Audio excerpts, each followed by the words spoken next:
yesterday I checked out a Legion of Myth video. It was a part in a series, and it was a panel where they were talking about the fighter. And the part that I watched was where they got to talking about theater of the mind combat. When they got there, they dropped the ball. They really could not explain it at all. Well, first off, theater of the mind is not like using a terrain board and miniatures. It's different. Like any other scene, when you're talking about the combat scene, the DM is going to describe the combat scene as the players would see it, as their characters would see it. So, from the viewpoint of the characters, that's how the scene is always described. Meaning there's no overhead view and description. Even the game master is viewing the scene, the combat scene, or the terrain board, I guess, through the eyes of the characters. Now, you don't need to just explain pitfalls, like areas where bad things can happen. You need to explain just the basic surroundings. Like, on one side of the road where they could be having this encounter, there's forest, and on the other side there's an open field with a rock, right? Any details like that rock, a big rock out there that's close by or whatever, that they could use during combat for whatever reason. Stuff like that gets pointed out with the terrain. So, yeah, if there's any ditches, any big rocks, anything specific that really could be used in combat, or a trap could be there, or what have you, stuff like that gets pointed out to the players as you're explaining what their characters are seeing. And do you give an exact range? No. But we do got to remember there's some ease up in areas of the game as it is a game. No, you don't need to give an exact range, but you give the about range. Like, it's about that. It's maybe about 100 feet. And it's a guess. And yeah, it varies on where the guess is, but do we really make a big issue about that? No. So I say, the enemy is about 100 yards away. You can count that as 100 yards away. For game mechanics, you allow that. There's a lot of exceptions made for terrain and miniatures, so you have to make just some different exceptions when you get to theater of the mind combat. Now, that's another detail. You really want to be able to say, again, where the enemies are, at least the enemies that can be seen, mind you. Like, are they all together? Is there just a group in front of the characters, and then there's maybe a few off into the forest, or maybe there's one over by that rock on the other side of the road in that field, right? Maybe there's one there. Are they split up? Are they together? And then the about ranges you give for each group, or the one group. Any obvious actions the enemies are taking, well, you point that out to the players right away. Like, if their characters can see, as they're looking at these guys, that they're starting to make actions. They might not be attacking right away, but you see them loading something or picking something up.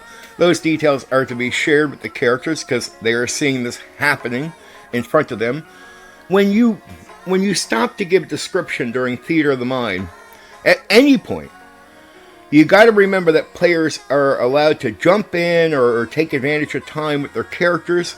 So you can't just be having it where so much time passes where a character can't step in. Like, so if you're ever giving a description where a character could have stepped in somewhere in there and broke that, a lot of times I'll be sitting there giving descriptions and I'll stop halfway through and go, are you guys doing anything about this as you see this part happening? Because I'll be explaining to the players that my description is using up some time here. There's an action. Are they doing anything?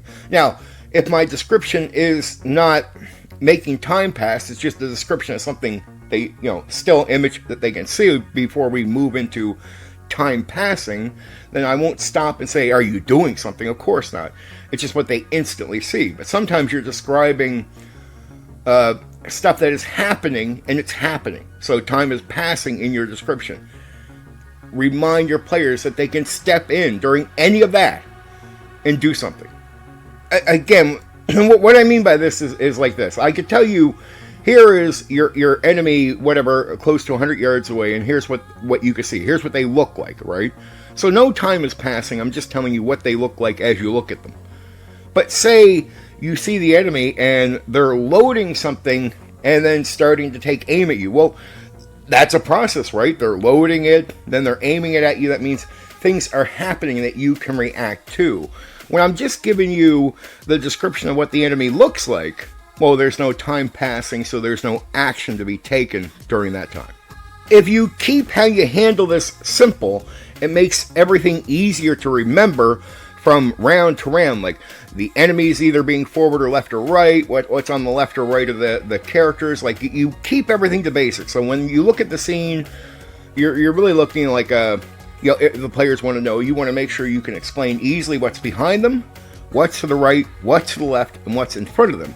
Now, yeah, of course there's some angles, but you get what I mean. It's once you have that explained, that's all you need to repeat going forward. Like, there's some changes where the enemies move and where the characters move, but the description, that base description you've given at the start, that remains the same, right? The only thing changing in that imagery, right, in your mind, is where the characters are and the enemies are. The trees are still there. The rock is still there. What was ever behind the player characters is still there. And given the fact that you don't need to focus on all of that, and you only need to focus on where the enemies are, and you got players focusing on where their characters are, it becomes a lot easier to explain everything overall, and even explain complications like the enemies splitting up, right? And what happens there and where they go. Look, there are all kinds of tricks to handling initiative, in combat, like who goes first, who goes last.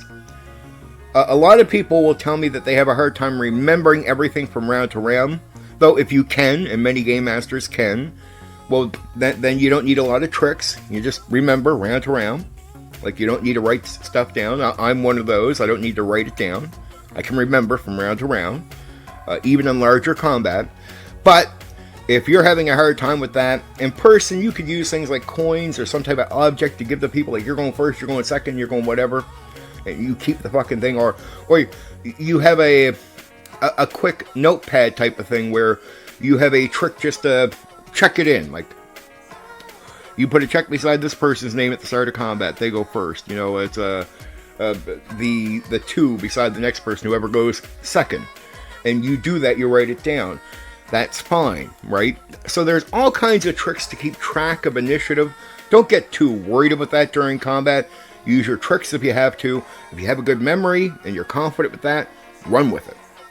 But theater of the mind is just making sure that the scene remains consistent. Like, you can consistently explain it from round to round. Remind players what scene they're in, the rock, the forest, the whatever, right? And then, again, it's that consistency of knowing where the enemies are, and if that changes, again, because you know the scene so down, you know where the enemy has gone, like from the tree line over to the rock or the what have you. Again, making sure that scene is really basic in your mind makes it easier to remember where the enemies are and the complications of having them move everywhere and be in the midst of combat, the chaos. And that just leaks over to the player characters. They become like the enemies to you. You'll remember where they're going on the field in the same way that you remember where you put the monsters, because the field remains the same, right? That's a consistent, comfortable thing for you, so you only have to worry about where the pieces, I guess you would say, are, on the board are moving. And then I throw initiative in there because in any combat, regardless theater of the mind or using miniatures, a lot of game masters will tell me that they have a hard time tracking initiative or remembering initiative. Well, then you use common sense tricks, right? Notepad to write things down really quick. But do things quick. That's another thing. If you're going to do any tricks like that for initiative or that, don't do it slow. Don't be like, oh yeah, hold. No, you kill the pace of your game. Don't do that. Everything is quick. Even when it comes to rolling dice and activities in the game, it doesn't matter how many times you have to roll the dice. It's how quickly you get the dice rolled and that handled. Like, dice roll, instant response. It means this, you hit, or it means this, it means this.